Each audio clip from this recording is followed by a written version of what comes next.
žiauru matyti šiais laikais, kad dingsta amatas ir kad man labai miela matyti, kai yra senelis daktaras, tėtis daktaras, ir anūkas, ir proanūkis, ir jie visi eina tom pėdom, bet anksčiau tai būdavo visose profesijose. Būdavo tragedija, kai vaikai nenori tęsti tėvų amatą. Tai pasakyti, kad aš tęsiu tėvo amatą, dar negaliu. Aš buvau visiškai 100% įsitikinęs, kad aš kategoriškai nebūsiu susijęs su tais, menininkais, nes tai yra košmaras. Nei gyvenimo, nei pinigų, nei išvis prisitaikymo prie realybės. Reikia pinigus daryti, reikia gyvenimą gyventi, reikia kurti pridėtinę vertę. Buvau labai nusiteikęs būti rimtas verslininkas, tiek iš to ir gavosi. Skulptūra buvo nuo pat vaikystės, bet vėlgi, aš dalyvavau tam procese. Kažkada kažką padėdavau, kažkas buvo įdomu. Turėjau prieimą prie medžiagų, galėjau kažką palipdyti, papjaustyti, padrožti, pagadinti kažkokias medžiagas arba įrankius. Tėvo mokykla buvo įdomus ir užsiėmimas ir labai toks įdomus išbandymas pagyventi tą menininkų gyvenimą, kuris yra visiškai neromantiškas. Bet tuo pačiu jisai yra tas, be kurio aš savęs neįsivaizduoju. Mokytojai aplinkui buvo ir vienu metu ir mokytojai, ir kolegos. Tai tas buvo labai gerai ir svarbu. Tas buvimas kartu, dažnai kažkokia frazė, kažkoks judesys, kurį pamatai ar išgirsti, ar pajauti, ar tas paėmimas už rankos, kad neįmanoma paaiškinti, kaip tu prabrauksi tuo pieštuku, bet jisai yra neinvazyvus, neagresyvus, neduok dieve, jisai yra tas, kur aš šiandien piešdamas kažką, aš jį jaučiu. Aš žinau, kad čia yra, aš lipdau ir aš jaučiu, kad čia yra tėvo ranka, aš brėžiu liniją ir aš kažkodėl prisimenu, Leo žodžius ir kažką bandau pradėti daryti ir man nesiseka ir aš pradedu skaičiuoti 1, 2, 3. Nes viskas dalinasi į 1, 2, 3. Nesvarbu, ką tu darai gyvenime. Bet ką galima padalinti į 1, 2, 3. Tiesiog padalink. Jeigu nesigauna, galima dar padalinti. Dar paprasčiau, kai daini iki pačio paprasčiausio taško, tau pasidaro viskas aišku ir tu darai vieną veiksmą. Vieną veiksmą padaryti yra labai paprasta. Mes su mano tėčiu kažkada kalbėjom ir paaiškėjo, kad aš atsimenu save anksčiau, negu jisai atsimena save. Aš kažkada buvau nupaišęs visiškai tiksliai, kur kas stovėjo, kokios spalvos buvo ir taip toliau ir panašiai. Didžiausias tas kūdikystės prisiminimas buvo šokas ir euforija nuo pasiekimo. Aš, kai išmokau išlipti iš savo lovelės, nes tai buvo laisvė ir aš galėjau, tada ropoti per visą kambarį.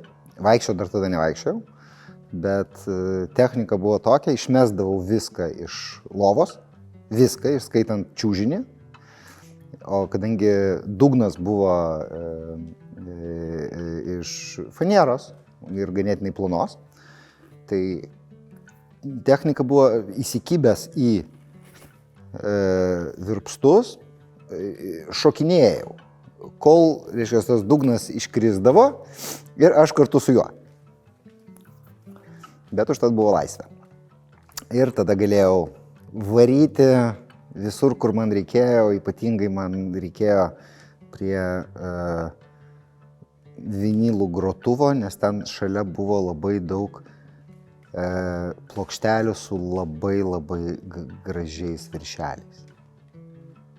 Visi sako, iki kokių 5 metų buvau totalus optimistas, žinai, išsišiepęs ir viskas man buvo gerai. O po to atėjo tie sunkus laikai, kai reikėjo pradėti kovoti už būdį. 19 metų atvažiavęs į Izraelį, man buvo iš karto pasakyta, tau reikia nueiti ten ir padaryti tokį ir tokį testą. Paaiškėjo, kad aš esu dislektas.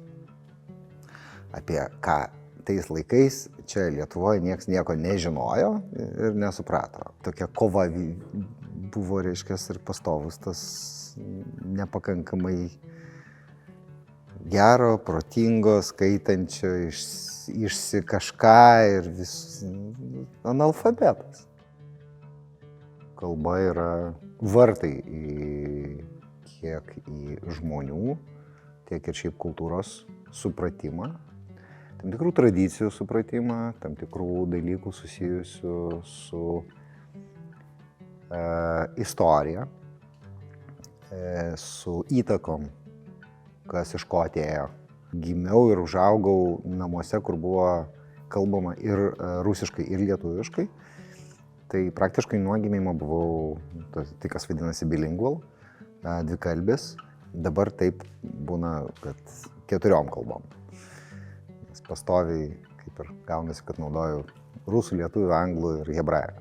Hebrajų kalba šiaip yra labai graži ir turtinga kalba, bet pati bazė kalbos yra labai matematiška, labai aiški.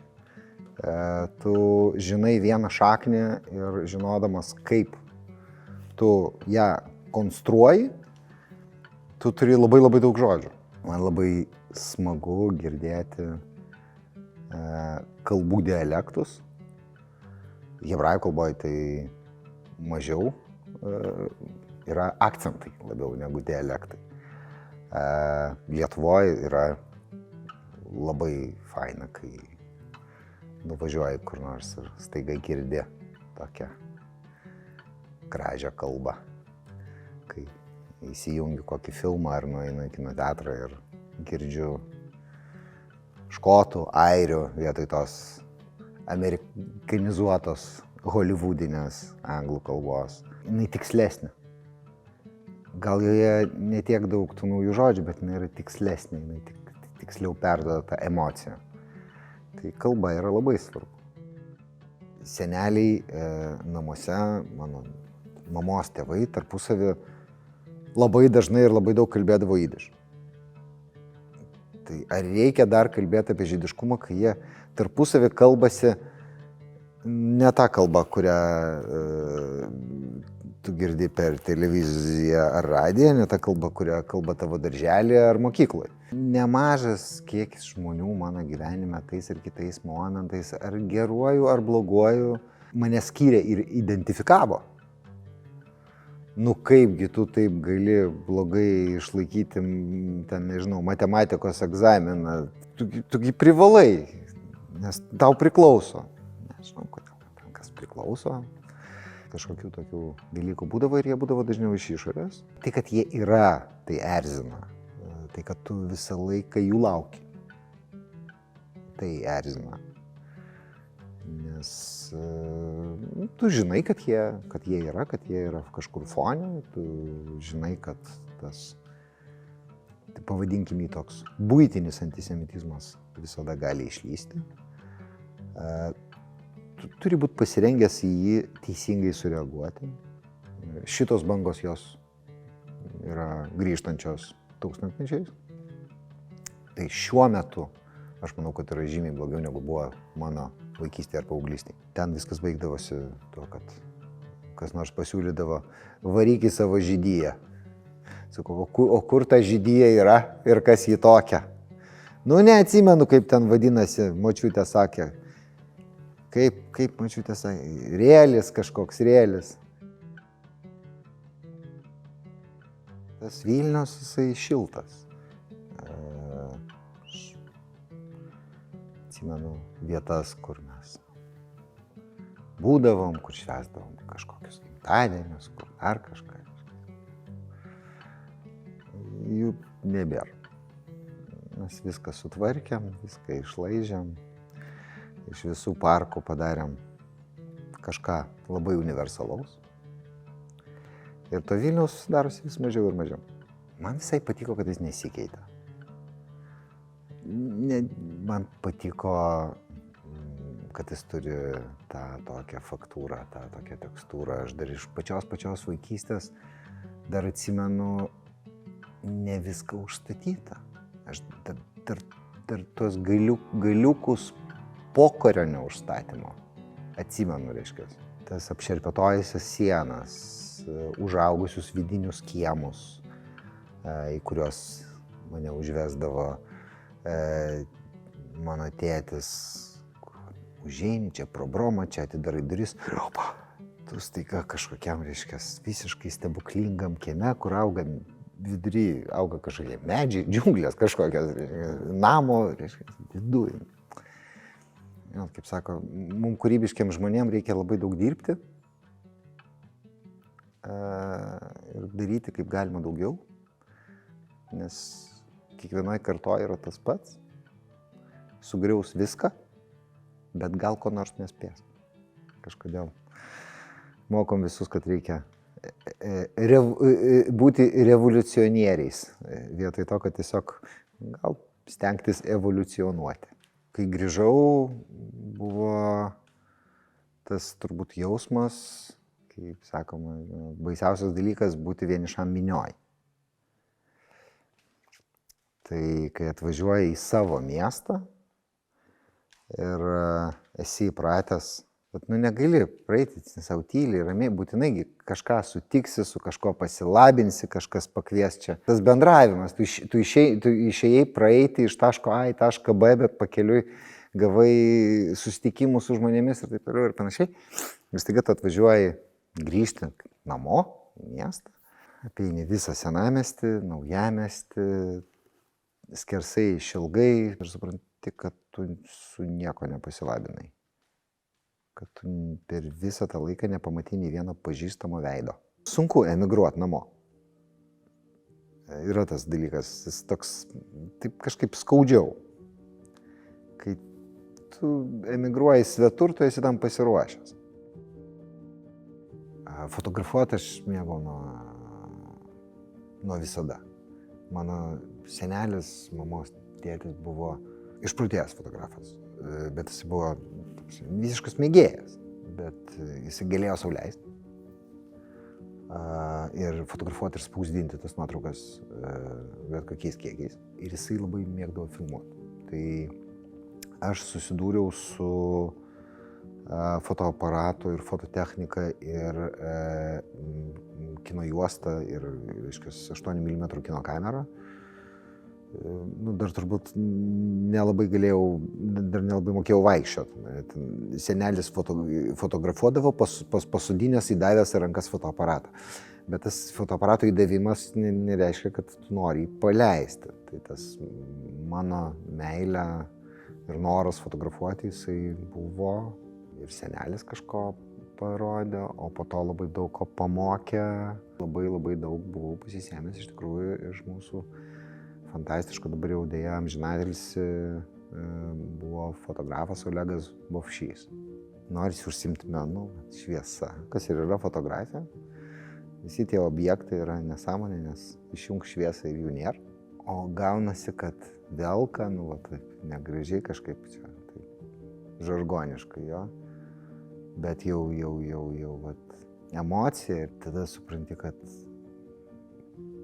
geriausios nuotraukos gaunasi, kai esi įsimylėjęs. Nes tos nuotraukos akys dega. Ir nesvarbu, kad ten akių nėra, bet jos dega. Tas biški yra narkotikas, kad tu to įsimylėjimo ieškai. Tu negali be to kurti. Bet tau nesišypso ta nuotrauka be to. Ir tai apie mane sako tik tai, kad tikrai nesu profesionalas. Nes man reikia kažkokios būsenos. Profesionalas ateina ir daro. Aš jau kažkokį kiekį metų bandau kurti tą vaizdą, kuris būna kamera, Ir mano absoliutus tikslas yra papasakoti istoriją aplinką. Tais daiktais. Tai yra labai kompleksiškas dalykas. Jame yra labai daug profesionalų. Reikia būti ir kūrėjų, ir komandos dalimi. Ir dažnai reikia suprasti, kad tu turi galimybę padėti papasakoti tą istoriją. O šiaip kino dailininkas sukuria visą tą pasaulį, kuris yra kadre. Sunku pamatyti, kai jisai nėra kažkoks istorinis ar ten labai jau fantastiškas, kur mes turim sukurti, nežinau, kosminius laivus ir ten ateivius kažkokius ar dar kažką. Kažkurioje vietoje tu kuri dabartį ar kažką labai panašaus į dabartį.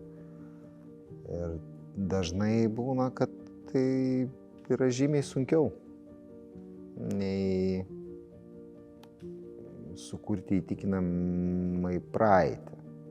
Galų gale tai, ką mes matom, tai yra šviesa, tai yra spalva, tai yra tekstūra, tai yra kažkokia kompozicija. Tai žiūri, šitas personažas ir jo namai turi būti tokie, nes mes norim, kad iš karto mes suprastume ir pajaustume, kad jisai yra ten kažkoks toks ar kitoks. Žmogų apgauti yra gana paprasta. Reikia duoti jam įrankius ir kalbą vizualinę. Ne visada reikia apgaudinėti. Yra visiškai nuostabus pavyzdžiai, kada sprendimas yra rodyti, kad tai yra dekoracija. Kai tu sakai, kad pasaulis yra besikeičianti dekoracija arba visas pasaulis yra teatras, tai veikia geriau negu bandymai kažkaip tą papasakot žodžiais. Tu gali išstumdamas iš kadro sieną pasakyti, tada tu kuri tokias dekoracijas, kurias galima bus stumdyti. Kiekvienas filmas yra mažas gyvenimas, kurį žmonės nugyvena. Ir iš tikrųjų labai sudėtingas ir labai įtemptas ir labai daug visokiausių emocijų ir visokiausių dalykų. Žmonės susipažįsta, susituokia, patenka į labai gilias depresijas po to, kai pasibaigia filmas, nes jie lieka visiškai palikti ir ištuštėję. Hebrajų kalboje yra toks posakis, iš tikrųjų apie žmonės, kurie yra, taip sakant, delusional, gyvena biški. Ne čia, sako, chai beseret. Gyvena filme, gyvena kine. Kai atvažiuoju ir manęs hebra klausia, ką tu darai, Izraelyje tai tinka, nes mes kalbam hebrajiškai, sako, ką tu, chai beseret. Gyvenu kine, reiškia šitą, reiškia.